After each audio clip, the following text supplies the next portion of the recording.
you swear that the evidence you shall give in the case now in hearing shall be the truth, the whole truth, and nothing but the truth, so help you God? I do. Thank you. Please have a seat.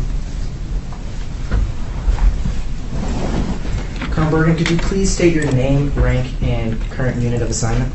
Jeremy Sean Bergin, Colonel. I'm currently the Chief of Staff at Headquarters Air Force Special Operations Command. And were you assigned between 1 April and 15 July 2024? Where were you assigned? I was the Wing Commander at the 27th Special Operations Wing, Cannon Air Force Base in Mexico. And would that make you the Superior Commissioned Officer over the 27th Special Operations Wing and their personnel to include personnel within the 27th Special Operations Logistics Readiness Squadron? Yes. Do you know the accused Senior Airman Lance Castle from the 27th Special Operations Logistics Readiness Squadron? You said you do? I do. Have you ever seen him in person? No, I have not. So is today that the first time you've seen him in person? Yes. Have you ever received any emails directly from the accused? I have. Did he ever use any disrespectful language to describe you? Yes. Prior to getting into that, I want to ask you a few questions about, your involvement with the accused. In some of those emails, did the accused state that he wasn't getting any of the help that he needed? Yes. Could you tell us about that? Initially, in April of 2024, after several social media posts, I received an email from Airman Castle claiming that he was not getting the mental health treatment that he needed. He also requested relief from a debt that he owed for a TLF stay and requested accommodation for telework. And what did you do about this? Initially convened a meeting with my leadership team, so the Deputy Wing Commander, the Command Chief, the Surgeon General, and the SGH, the Chief of Medical Staff, as well as our wing off psychologists and OSI for another reason, and his leadership chain, so the LRS Commander and the Mission Support Commander and their SALs. And what was the goal behind all of this? It was twofold. One, there were allegations in one of the emails that he had not received the appropriate support from his leadership team, but from the squadron commander. And so I directed the mission support commander to conduct an informal inquiry into his squadron commander at the time, Lt Col Vazquez, to assess whether or not there was any failure of leadership at the squadron level. I also was intent on addressing his mental health concerns and then ensuring that we had a pathway for his return to duty. In regards to the informal inquiry into the prior commander, what was the outcome of that? So the mission support group commander, Colonel Barry Roach at the time, conducted an informal inquiry, and although Lt Col Vazquez made some decisions that would have been different from decisions that I made, he found no evidence of misconduct or wrongdoing that would have warranted relief from command. And going back to these grievances that the accused had, could you explain to the military judge what some of those were that he was laying out? Yes. So Airman Castle requested initially to telework. He requested relief from debt. He requested support for mental health that he felt like he wasn't getting. And so we took each of those concerns, as well as his stated safety concerns for returning to work at Cannon Air Force Base, and passed each of the different components that were at the multidisciplinary team to investigate each of those allegations and concerns so that we could provide the support necessary to return him to duty.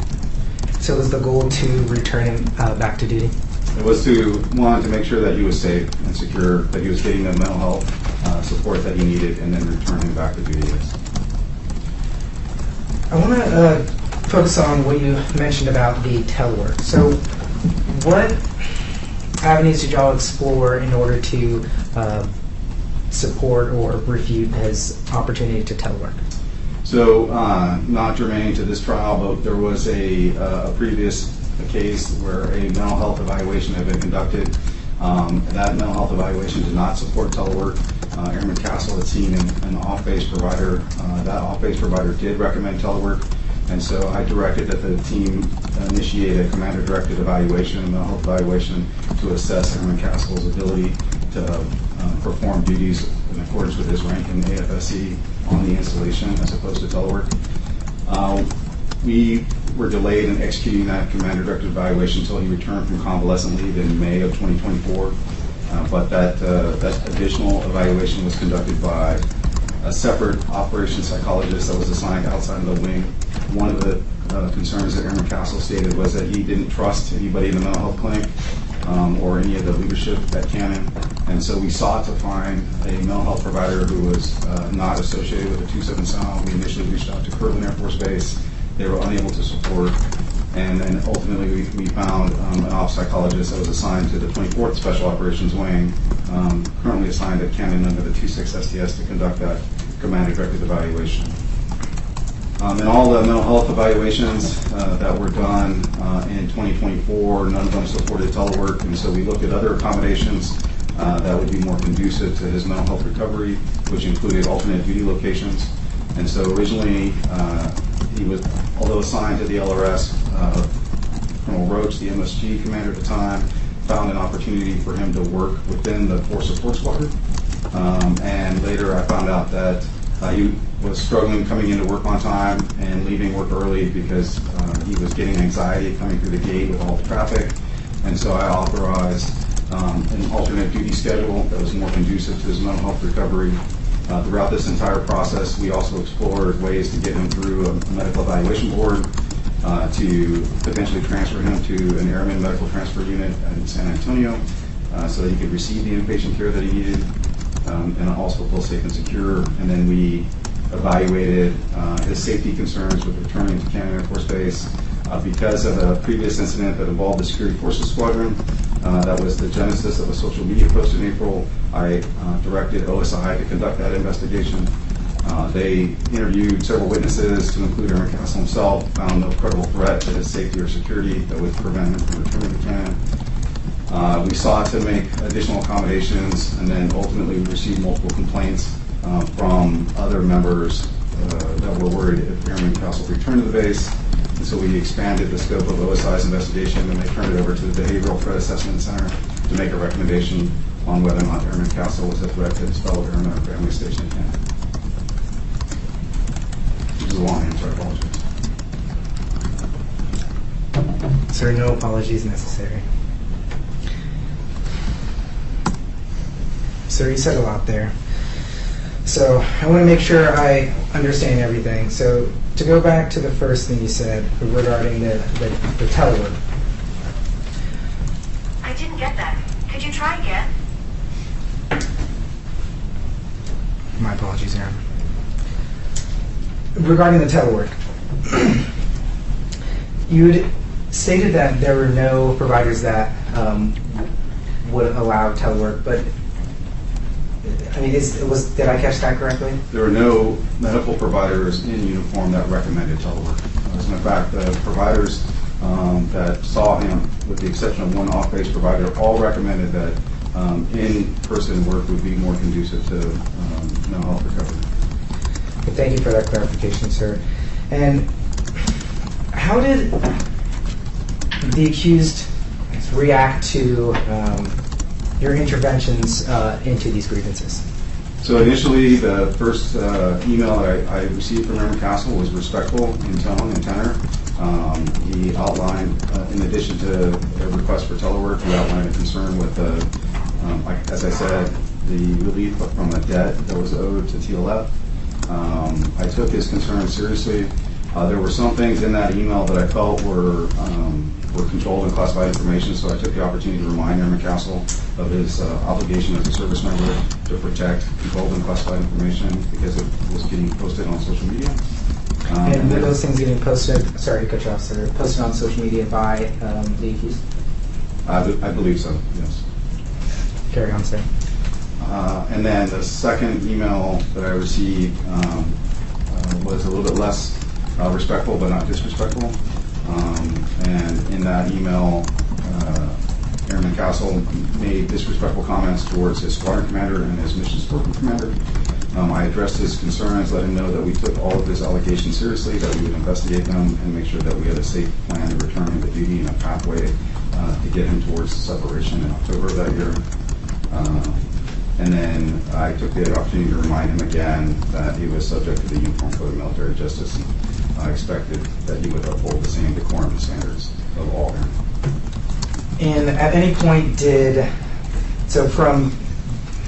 want to characterize it as escalation, but basically from his reaction to your interventions, at any point did he just stop coming to work or indicate to you that he was going to stop coming to work? So he recovered from convalescent leave at the end of May in 2024. His initial commander-directed evaluation was the following week after the Memorial Holiday weekend, and I assumed that he was reporting to work. It was later brought to my attention that he was not reporting to work on a regular basis. I directed the Mission Support Group Commander to issue written guidance to him, clearly laying out expectations for his duty, hours, and location. Then what followed after that? So in June, I would say the tone and tenor from Airman Castle changed. His level of disrespect extended beyond the squadron command team and the mission support group to encompass the wing commander, myself, as well as my deputy commander, and expanded into some of our first sergeants who were seeking to help him. There was an escalation that occurred at our clinic on base that... Objection, Your Honor, as to unnoticed character evidence. I believe this witness is getting into. Trial counsel. Your Honor, we can rephrase the question. Yeah, I'll sustain the objection.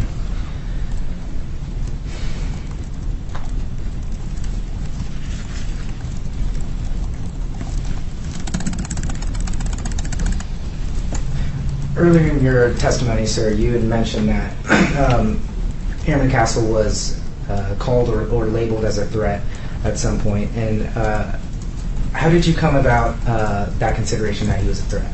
So we had several complaints through 2 different complaint processes that indicated there were concerns from other members of the wing, and to include one former provider that they felt threatened by Airman Castle. So again, like all things, we took that seriously as well. OSI turned over that part of the investigation to the Behavioral Threat Assessment Center to conduct an initial assessment of whether or not Airman Castle was a harm to himself or to others. The initial assessment came out from BTAC as a moderate threat overall, but high for reactive violence. And so when you say BTAC, what is that? The Behavioral Threat Assessment Center. I'm going to object to this general testimony as being improper character evidence. If we had a panel, I'd probably ask for some sort of limiting instruction. Sorry, first of all, who's the counsel I am. taking this cause? I am, sir. Okay. All right, go ahead. So your objection is to improper character evidence? Roger, if we had a panel, I'd ask for some sort of limiting instruction on the use of this type of evidence.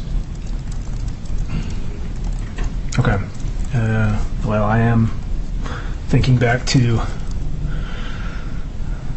multiple times the defense raised it on cross, but I guess that doesn't technically change the analysis, except with 403. So, trial counsel, what's your response to the objection? Yes, Your Honor. The response to the objection for improper character evidence is the defense was the one who elicited in prior testimony that the accused was being labeled as a threat, and so it's background information on kind of better understanding and unpacking that theory. And so we're not using it for character purposes. It's just simply evidence. Like we don't intend to argue it in closing that the accused has some kind of propensity to be a threat to people. Of course, it's just laying out the background to what the defense had elicited to in multiple testimonies. Understood. Defense counsel, I understand the objection. I am, as I said, cognizant that the defense elicited several times that he was labeled a threat, insider threat, various terms. I'm going to overrule the objection. I, of course, am not going to consider it for any propensity purpose, just to explain to the extent it does why this witness may have taken certain follow-on actions. Right. Roger, understood, sir. My objection was primarily to the findings at OSI. I think that he says in prosecution exhibits that he's upset that he was labeled as a threat. I know it sounds like I brought it up first, but I didn't. It's in the prosecution exhibits. So I'm more concerned about the OSI's outcome there. And I, to the extent that I've inquired on it, was merely for the fact that he was upset that he'd been accused of being such. Understood. I'll overrule the objection. I'm confident in my ability to set that aside for any impermissible purpose. Of course, that's why I caveated it in the context of the limiting type instruction. Thanks, defense counsel. You can continue, trial counsel. Thank you, Your Honor.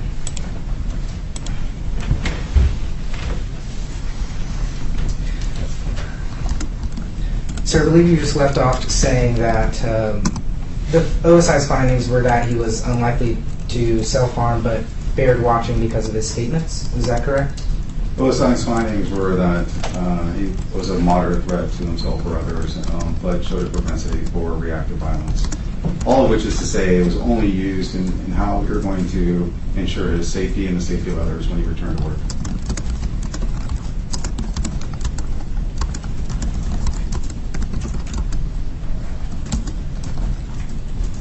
Your Honor, may I have a moment? You may.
Thank you, Your Honor.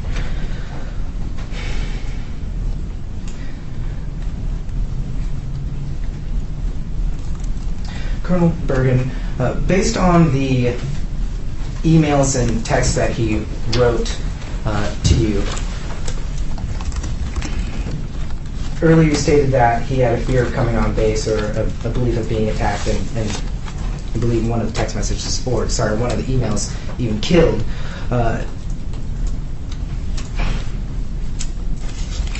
What did you do about these concerns?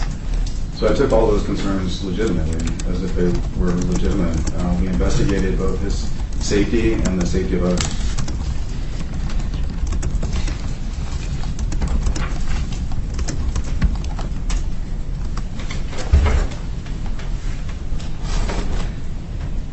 Colonel Bergin, we talked a little bit about some of these emails that the accused had sent you, so I want to talk about some of the language that the accused used in some of those emails.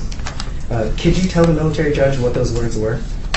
The disrespectful words included things like nefarious, vile, corrupt, disingenuous, dishonest, sanctimonious. And also included disturbed. Disturbed. Where, if anywhere, did you actually view this language? So they were in emails that he sent to me and emails that I was blind CC or CC'd on. Your Honor, permission to retrieve Prosecution Exhibit 4 from the court reporter and provide to the witness. You may.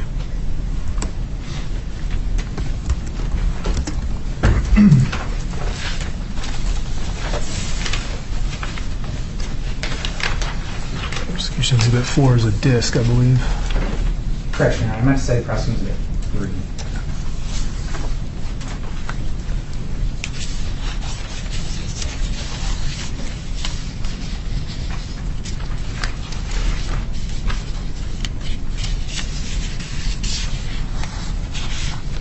So I'm going to direct your attention to page 3 in the final paragraph on there.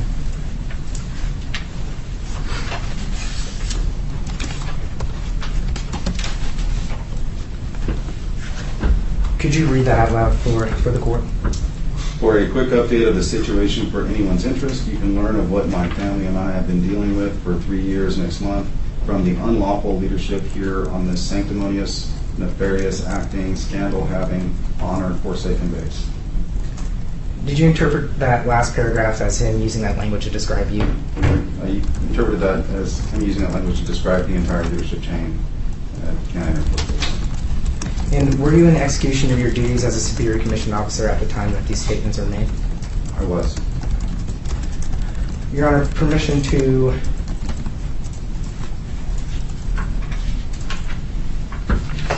retrieve Prosecution Exhibit 8 from the court reporter and swap it out with the prosecution exhibit that the Go ahead. witness asked.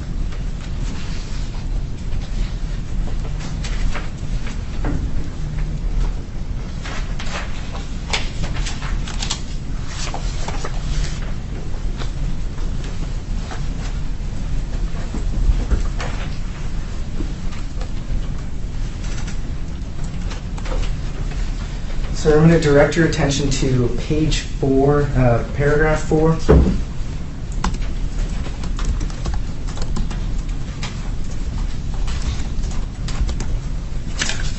Specifically the second sentence. And once you're there, could you read that out loud for the military judge? It is an absolute disgraceful and total failure of Cannon Air Force Base Command via the nefarious and extremely corrupt Wing Commander Colonel Bergin, all of the sycophantic minions that call themselves leaders when in reality they are on the opposite end of the spectrum. And one of the biggest wastes of taxpayers' money is funding these vile, disturbed, highly corrupt, arbitrary, capricious, sanctimonious, lawless criminals. Do you recall receiving this, sir? Yes, as part of his Article 138 complaint against Colonel Churchill. And did you interpret this paragraph as him using language to describe you? Again, using it to describe me and the entire leadership chain of Canada Air Force Base. And similar to the last line of questioning, were you in the execution of your duties as a superior commissioned officer at the time that these statements were made? I was. Sir, how did you interpret the accused saying nefarious, extremely corrupt, vile, disturbed, and sanctimonious? How would I characterize it? How did you interpret it, I guess? Or, sure, how would you characterize it? I would characterize it as disrespectful conduct and language. And why would you say that? That is not consistent with our core values or what is expected of uniformed service members. Did the accused have any lawful reason to address you in such a manner? No. How many times did you see the same language from the Article 138 copied and pasted into other emails that you were CC'd on? In just about every other email that I received since May. And was this...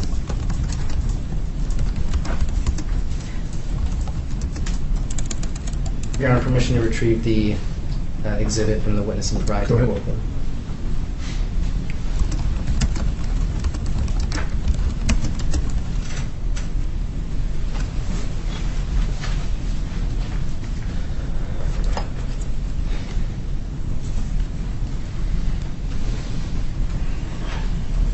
Your Honor, may I have a moment to confer with co-counsel? Yes.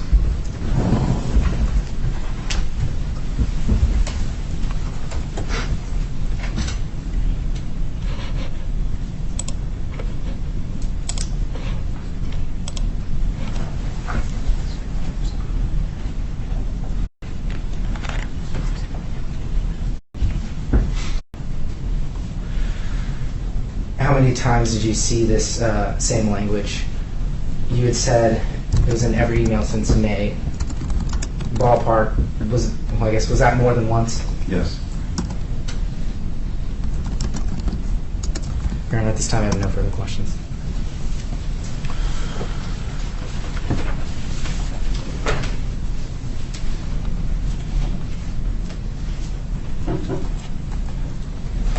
Defense counsel, any cross-examination? Yes, please. Go ahead, please.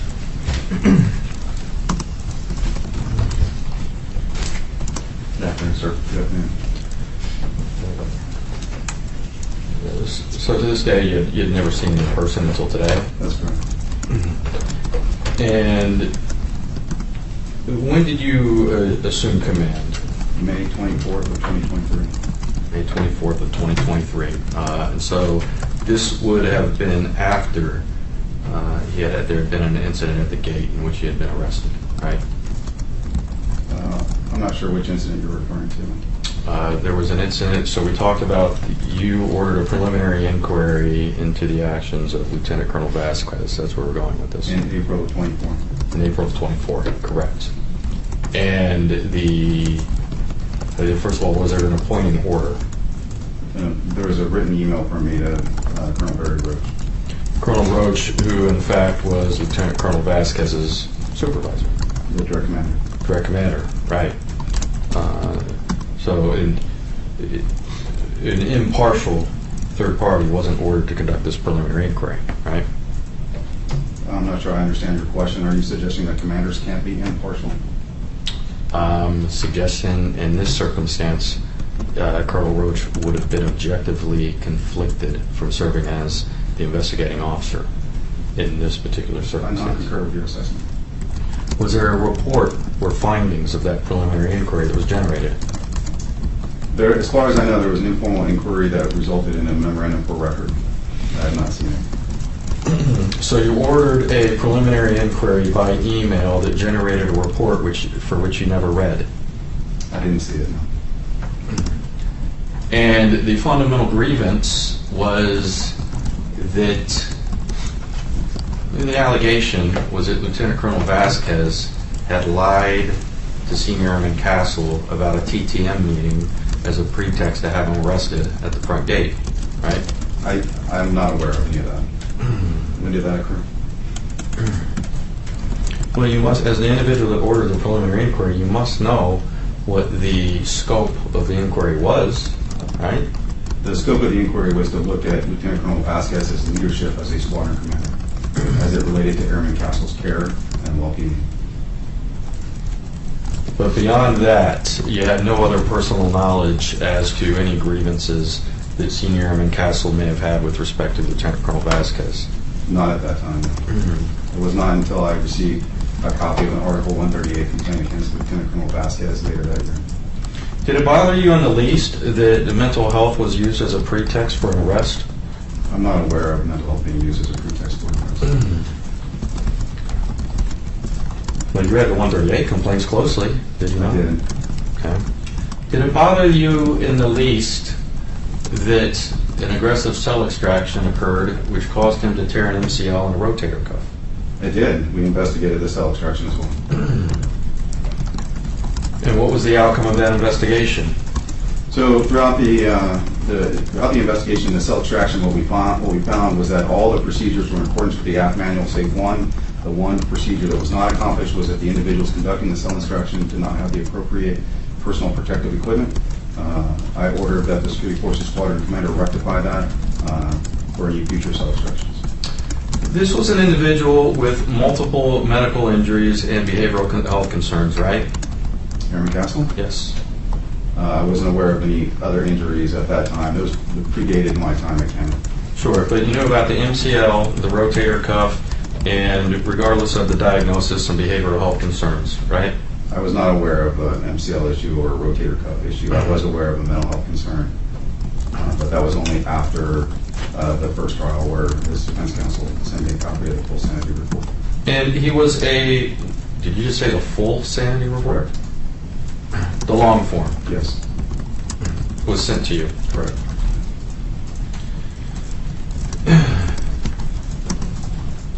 The OSI had reported to you that he was a risk for reactive violence, yet you say that your goal was to return him to duty? Correct.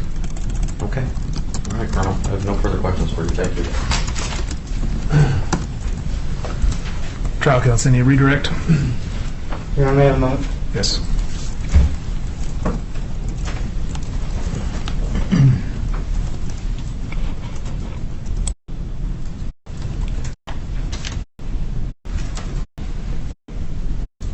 By words may be conveyed by accused sending you disrespectful emails. Is that correct? Correct.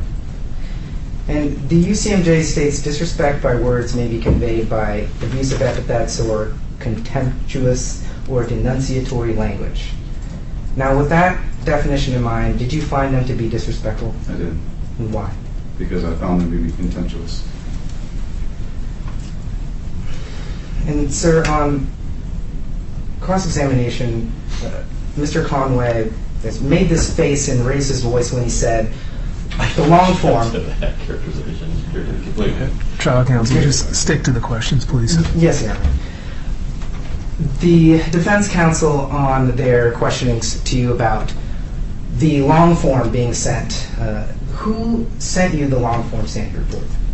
I'd have to go back and look at my email. It either came from Aaron Castle or one of his trial counsels from the first trial. Your Honor, no further questions. All right. Thank you, trial counsel. Any recross defense counsel? Yes, if I have a moment, sir. Sure.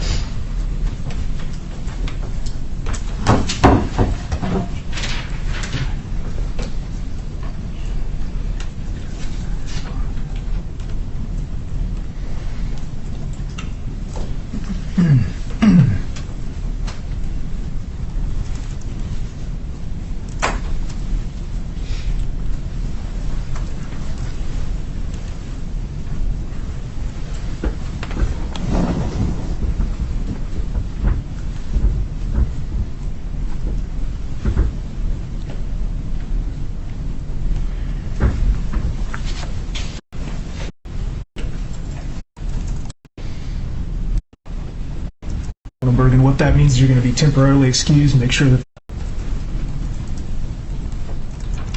defense counsel, are you about ready, or do we need to take a recess? I don't have any further questions, sir. Thank you. Trial counsel, subject to recall. Yes, Your Honor. Colonel Bergin, what that means is you're going to be temporarily excused. Make sure that the government has a good contact number in case you need to be recalled for any purpose. Once you step down from the stand, do not discuss your testimony or your knowledge of the facts of the case with anyone other than counsel for either side or Airman Castle himself. You're excused. Thank you.